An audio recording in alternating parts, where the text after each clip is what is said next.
And then I asked the question, well, if I can't get rid of negative thinking and negativity, it must serve a purpose. So I started asking, why is it there?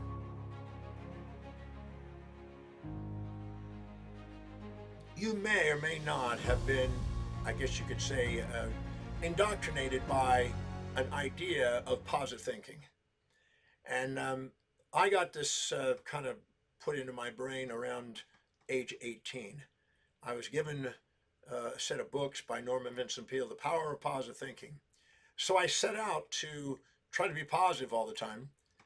And I found that I kept falling from that ideal.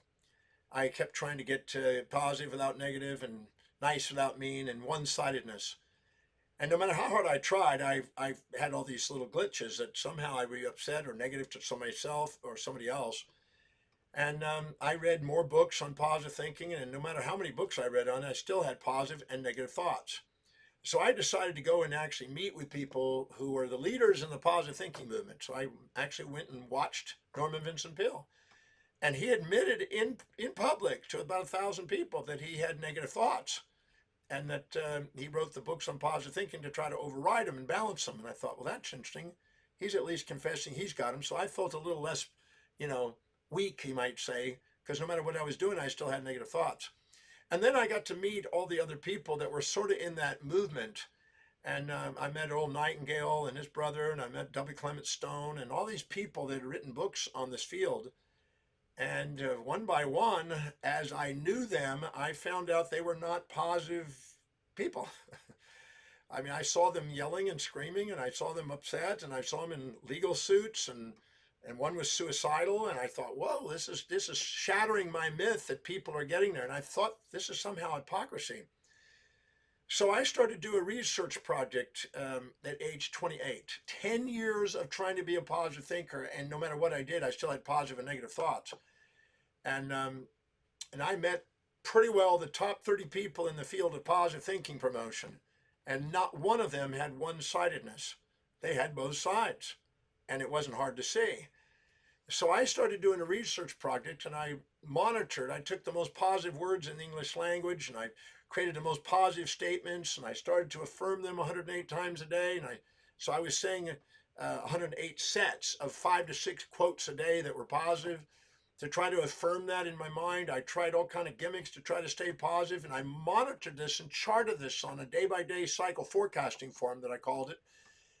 And I printed a book called The 2,000 Quotes the Wise, a day-by-day guide to inspirational living, just on positive statements to try to increase the positivity, because I want to know once and for all, is this real or not?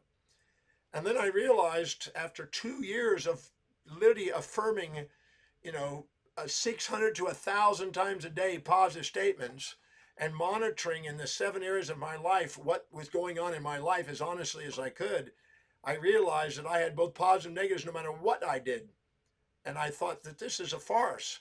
And it's interesting, in chemistry, we're looking for a balanced equation. In physics, we're looking for a balanced equation. And in physiology, we have homeostasis. And in psychology, we have homeostasis. We have moral licensing effects to get us back into equilibrium. So the more I studying the brain and physiology and psychology and normal endocrinology, I realized that it was an illusion to try to get a one-sided world. And then I thought, well, then if there's no way I'm going to get both sides, I'm not going to get a one-sided world. And as the Buddha says, the desire for that which is unobtainable and the desire to avoid that which is unavoidable is a source of human suffering. So I thought, I finally got this the realization after doing all the research that I need both. You need support and challenge. If you get over-supported, you become juvenilely dependent. If you get overly challenged, you become precociously independent. You put the two together, you get maximum growth. You need positive and negative. You have a parasympathetic nervous system and a sympathetic nervous system, one for build, one for destroy, one for anabolism, one catabolism. One is anabolic that builds, right, and it reduces, and the other is oxidative and breaking things down. One for night, one for day. And I saw these pairs of opposites, and I realized they had to be in homeostasis and balance in order to have wellness. And I finally, at age 30, after doing this research project, I said goodbye to all the fantasies of one-sidedness. And then I asked the question, well, if I can't get rid of negative thinking and negativity, It must serve a purpose. So I started asking, why is it there? So I'd like to share with you a number of things that I uncovered on that. I found out there were 15 common reasons why people had negativity. And I define negativity as anger and aggression, blame and betrayal, criticism and challenge, despair and depression, desire to exit and escape, futility and frustration, grouchiness and grief, hatred and hurt, irritability and irrationality, jadedness and jerkiness. I looked at all of these aspects of negativity, and I found that there's 15 common reasons for it. Unrealistic expectations on other people, to be one-sided. In other words, if I'm in, let's say I meet somebody and I want to date somebody and I'm expecting to be nice, never mean, kind, never cruel, positive, never negative, peaceful, never wrathful, all one-sided, they're not going to be. If I communicate in their values, they'll be nice. If I go against their values, they're going to be mean, and they're going to have both, and I'm going to interact with them both ways. And then I realized that if I have an expectation like that, I'm going to be angry at them and feel betrayed by them. So it had nothing to do with their behavior. It had everything to do with my expectation on their behavior. So if I have an unrealistic expectation for them to be one-sided, that's the source of my negativity. If I have an unrealistic expectation on them to live in my values, they have their own values. If I expect them to live in my values, I'm going to have the ABCDs of negativity. If I expect them to be one-sided and live in my values, the combination of those two, that's a third delusion. If I have an unrealistic expectation on myself to be one-sided, I'll be angry at myself and I'll have the negativities towards myself. If I have an expectation for me to live outside my own values, I'm going to have anger towards myself.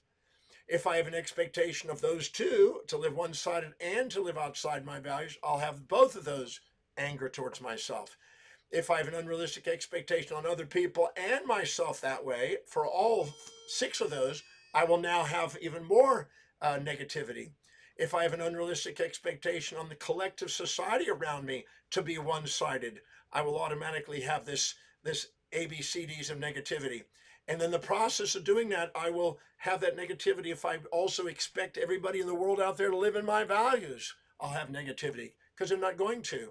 If I have an unrealistic expectation on all of that, put all those together on others, myself, and the collective, I'm going to end up with negativity. If I have an unrealistic expectation on mechanical objects to be one-sided, I expect a garage door opener to always be working, or expect, an ATM machine working, or your computer to always be doing what you want. That'll automatically create that ABCDs of negativity.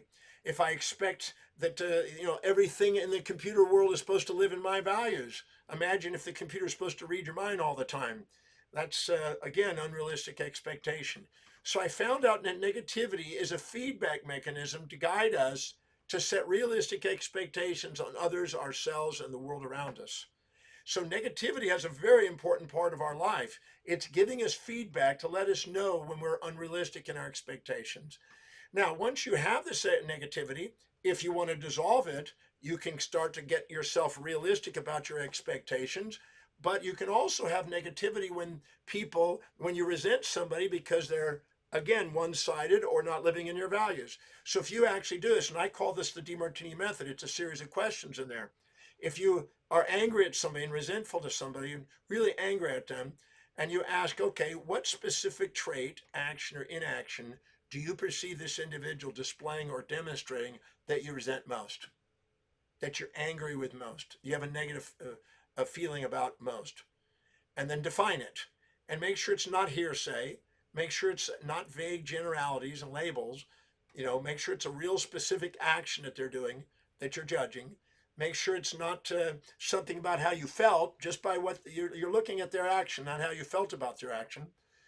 And you get really clear about what it is. And then once you identify that, you'll find out that the thing you're judging is either something you expected them to be one-sided or expect them to live in your values. You'll find that it goes to that. And then you go in there and now ask the question, what's the benefit to you of them doing it? How did it benefit you? Your first response is it didn't. That's why it's negative. No, it's only negative because you haven't seen how it served and how it benefited you. In other words, let's say the person verbally criticized you and you say, well, what's the benefit of that? I say, well, were you cocky and arrogant And did you project your values onto them and expect them to live in your values? If you do, they're going to give you criticism and challenge as a feedback to let you know that they want to be loved for who they are, not who you want to make them.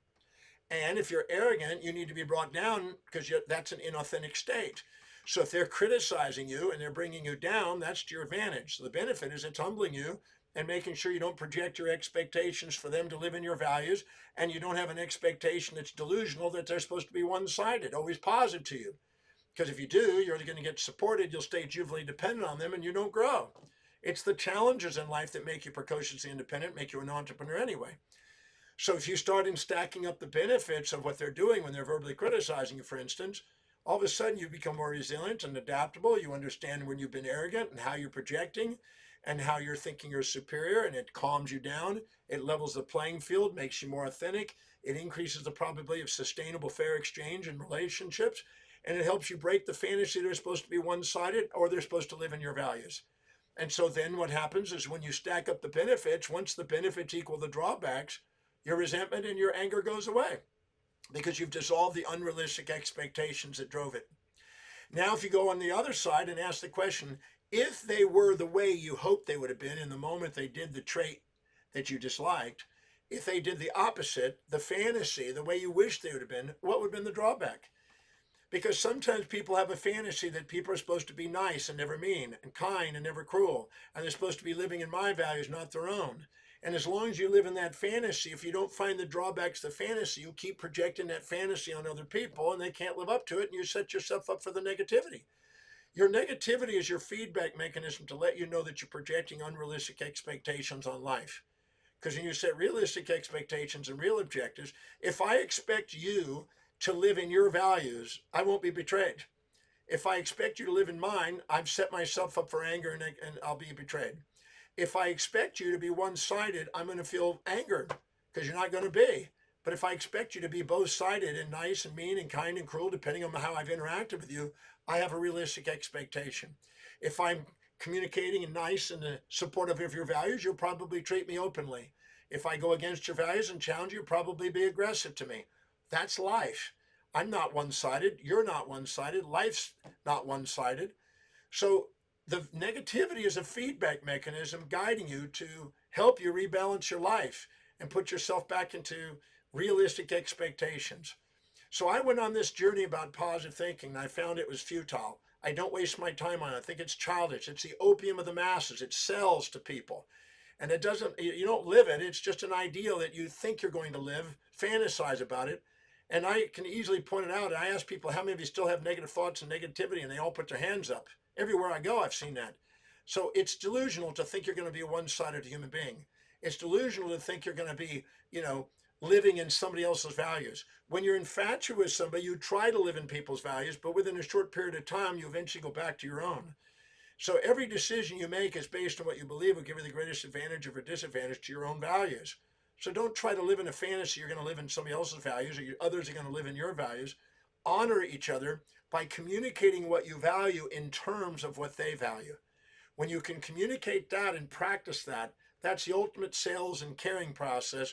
And then you end up getting what you want by helping other people get what they want. That works. Anything else pretty well is feedback to let you know you're going to get the ABCDs of negativity, or they're going to get the ABCDs of negativity to let you know what's not working. The ABCDs of negativity are feedback mechanisms to let you know you have unrealistic expectations projected or injected, and you're expecting something that's not happening, not going to happen, not designed to happen. And when you do, you now set yourself up, and the negativity is your feedback.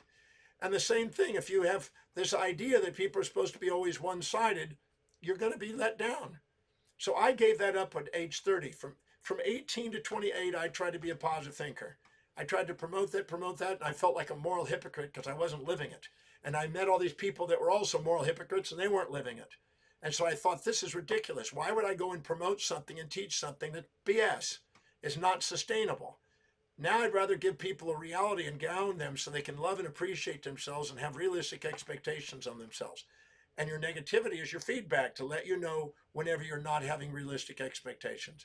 So it's not an enemy. It's not your thing to be evil. It's not something, oh my God, I did this, I had negative thoughts. It's a feedback. It's trying to guide you on how to master your life and how to be authentic and how to communicate what you value in terms of what other people value, and by asking the questions. Now, the questions I gave you comes from the Demartini method. It's a method I've been developing since I was 18 and for 51 years.